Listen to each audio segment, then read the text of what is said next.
The word we'll be learning in this section is gennin, which you will often hear in conversations related to explanations, problem-solving, and storytelling.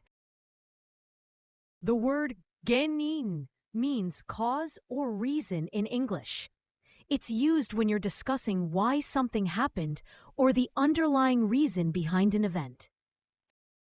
The first kanji means origin or source and often points to where something begins or comes from. In words like genryo, it helps show that something is the raw material, the original source for production. And in genshi, it carries the sense of something very original or primitive. The second kanji means cause or factor and is used when we talk about reasons behind events. In inga, it appears in the idea of cause and effect. And in yoin, it highlights the key factor or main cause of a result. The cause of the accident is rain. 事故の原因は雨です。事故の原因は雨です。The cause of the fire is unknown. 火事の原因は不明です。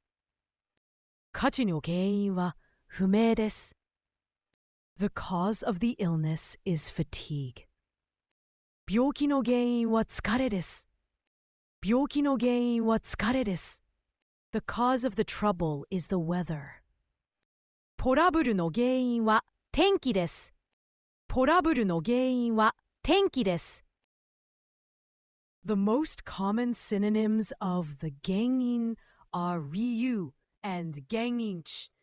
Ryu is similar, as it also means reason, but often pertains to more personal or subjective explanations, whereas genninchi also refers to the source cause, but in a more specific geographic or contextual sense.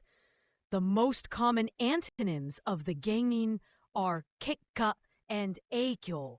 Kekka means result or outcome, highlighting what happened due to a cause. Eikyo refers to influence or effect, focusing on the change or impact resulting from an event rather than its origin.